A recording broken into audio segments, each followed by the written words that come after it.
Hello, my name is Noah Kaplan, and I'm a real estate agent in New York City. I'm also a guitarist and stand-up comedian, as well as a TV show director and producer. I'm looking forward to being on Saturday Night Live, producing, directing, and appearing in more shows, writing and performing new tunes with great musicians, and more.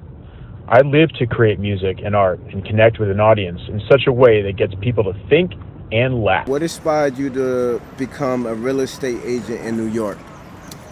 So what inspired me to become a real estate agent in New York? All right, well, a friend of mine told me that he said, like, if you get a license and you start in real estate, you can do anything you want. You could be an actor, you could be a musician, which I am. You can do a lot, and the sky's the limit as far as earning potential. So I just thought, you know what, put both of these components make this incredibly enticing. And I also love people. I love people. I love to laugh. I make friends really quickly, very easily. So it seems like a no-brainer. $1,000 listing is such a unique concept. Can you tell us more about the show and what viewers can expect? Yeah, so, $1,000 listing is all about people moving to the city for the first time. I really respect, people who have a dream, they're looking to come to the city. I'm trying to find people that find a comfortable place to live and also be within the action. They want to be in the city, they got a low budget, they have a budget, they're looking to spend a few $100s a month, $600, $700, $800 a month, and I really want to help them find a great place. This show is a spinoff of $1 million listing. How has your experience on that show influenced your approach to $1,000 listing? In $1 Million Listing, it's all about agents selling $1 million real estate and making big fat commissions. $1,000 listing is kind of the answer to that, right? The opposite, which is, it's me just starting out in my business. I'm just trying to help people from the ground up. They have the opposite. They have like almost no money in their pocket. So what I try to do is I try to connect people that are wide-eyed. They have a dream. They want to move to the city. I help them find a place, and then I'll make something out of it. I don't know how much I'll make. I actually haven't made that much out. I actually haven't made a single dollar through my show because we're just trying to get people on camera. So that's the only part that. Yeah. Can you tell us about some of your favorite moments from the show so far? Yeah, so one of my favorite, well, I would just say this, people that we've actually had a lot of people pass away, which I guess is not funny, but it's wild, man. Life is wild, people expire every few, 5 years or so, depending on who it is. I don't know where I'm going with that question, but yeah, Tommy passed away. Tommy was the man. I really enjoyed Tommy. You want to know what I enjoyed in the show? I enjoyed Tommy. Tommy didn't tell us what his age was. He could have been 60, he could have been 80, we have no idea.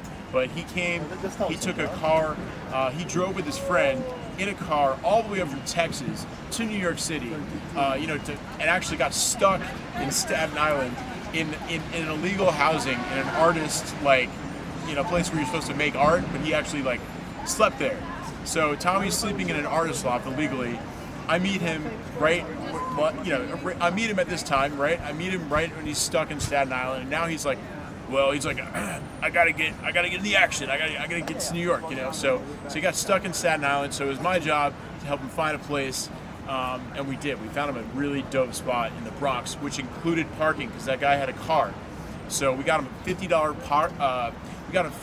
parking space, which was insane. You just can't find that anywhere in New York City. That was one of the biggest highlights for me was getting Tommy set up right next to Yankee Stadium. We got Tommy right next to the Yankee Stadium. That was awesome. That was really cool. Cool. Yeah. What if also Tommy got his theater. He's a playwright. He got his plays produced on Broadway. So that was off Broadway, whatever. It's similar. But he was a playwright.